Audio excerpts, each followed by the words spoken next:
This review was prepared by Nicole L. Malouf and Hannah Bahemia and published by TheoryHub.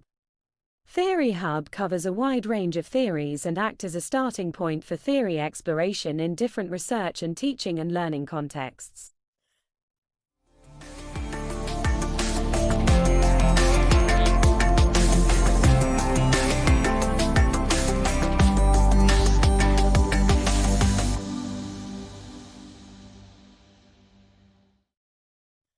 This is a review of the Diffusion of Innovations. Diffusion of innovation studies aim to understand what stimulates the adoption of a resource, such as an idea or product, and how such a decision can affect a social structure and context. Rogers is credited with observing a series of general, common elements across early diffusion research from different disciplines. Accordingly, although diffusion of innovations is a communications theory, it drew upon different rational theories of organizational life, such as from economics and sociology. In his 1962 seminal work on diffusion of innovations, Rogers first proposed significant and universal factors that help explain how social change takes place. An innovation is any idea, practice, or object that is viewed as new by an individual or another unit of adoption such as a firm. Innovators can be individuals, firms, clusters, social networks, and even countries. Rogers proposed 5 attributes of innovation. Individuals' perceptions of these attributes determine an innovation's rate of adoption, which shows the relative speed with which an innovation is adopted by individuals of a social system. The 5 perceived attributes of innovations are: relative advantage, which refers to whether an innovation is viewed as better than the idea it supersedes. Compatibility is the degree to which an innovation is viewed as consistent with the current values, previous experiences, and needs of prospective adopters. Complexity is whether an innovation is perceived as relatively difficult to understand and to use. Trialability refers to the degree to which an innovation may be experimented with on a restricted basis. Observability represents the degree to which the outcomes of an innovation are visible to others. Relative advantage, compatibility, trialability, and observability of an innovation are positively related to its rate of adoption. Complexity is the only factor that is negatively related to the rate of adoption. Beside the perceived attributes of an innovation, other factors can also affect its rate of adoption. They include the type of innovation decision, the nature of the communication channels diffusing the innovation at different stages in the innovation decision process, the nature of the social system, and the change agent, each of which are explained below. Having an impact on the rate of adoption of innovation, the innovation decision can be of different types. The first type is optional innovation decisions, which refer to choices to adopt or reject an innovation made by an individual, independent of the decisions of other individuals of the system. The second type is collective innovation decisions, which are choices to adopt or reject an innovation made by consensus among the individuals of a system.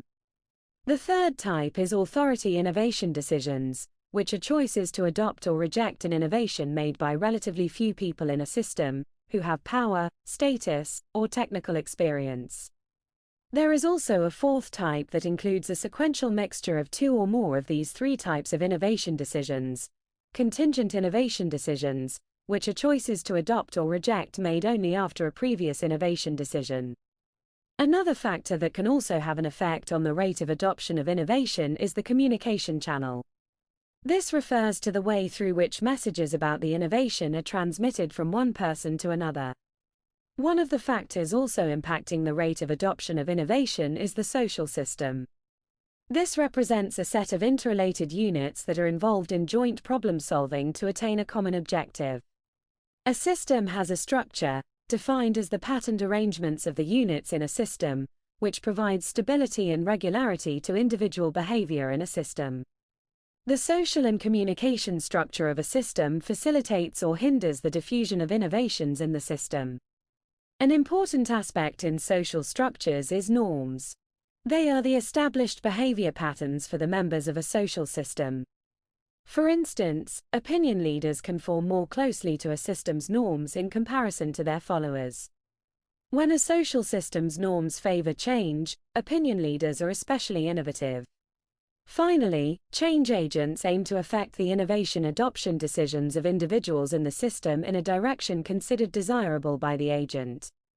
There are 7 functions performed by change agents: creating a need for change on the part of clients, developing an information exchange relationship, diagnosing problems, developing an intent to change in the client, translating intentions into action, stabilizing adoption and preventing discontinuance, and attaining a terminal relationship with clients. Diffusion of innovations represents the process through which an individual moves from first knowledge of an innovation towards forming an attitude to it, to a decision to adopt or reject it, to implementation of the new idea, and to confirmation of this decision. The innovation decision process includes 5 phases. The first is knowledge, when the individual is exposed to the innovation's presence and understands how it works. The second is persuasion, when the individual creates a favorable or unfavorable attitude towards the innovation. The third is decision, when the individual gets engaged in activities that result in a choice to adopt or reject the innovation. The fourth is implementation, when the individual puts an innovation to use. The fifth is confirmation, when the individual seeks reinforcement for an innovation decision already made, but may reverse the decision if exposed to conflicting messages about it. Diffusion of innovations makes it possible to take a process view of the innovation adoption, moving from pre-adoption, adoption decision, and post-adoption. These stages are usually known as intention, adoption, and routinization.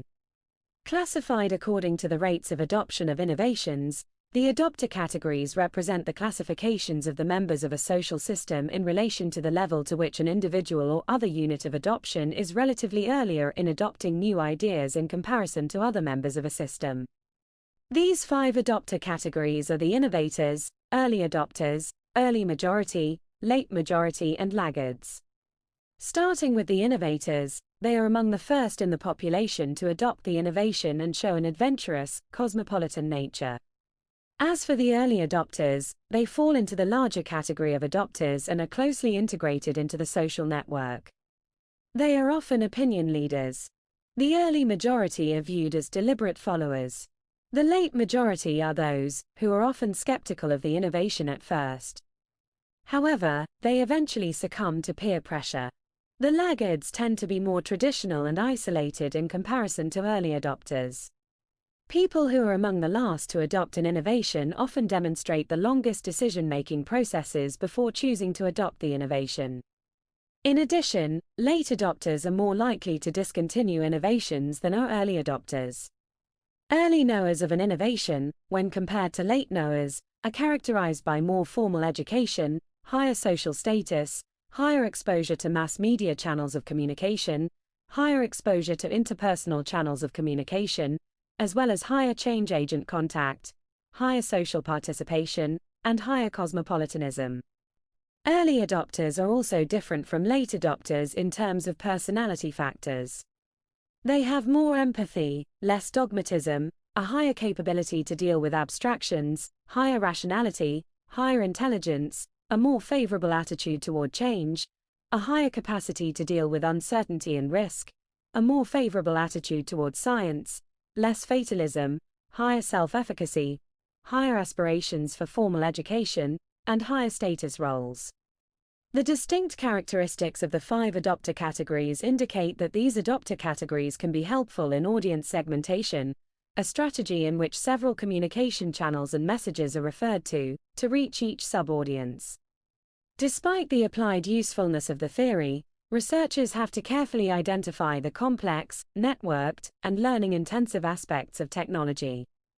Researchers have to create multi-layered research designs that factor out mappings between different layers. Also, they have to utilize different viewpoints involving political models, institutional models, and theories of team behavior. They have to use different timescales when crafting accounts of what happened and what the reason behind it is. Diffusion of innovations theory does not provide specific variables to deal with collective adoption behaviors.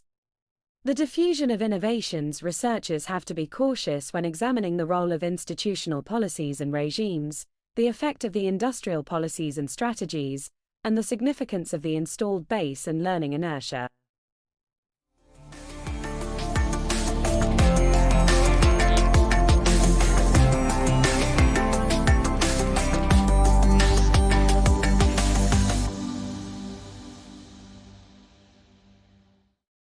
Thank you for listening. To download the full review or to read other theory reviews, visit open.ncl.ac.uk.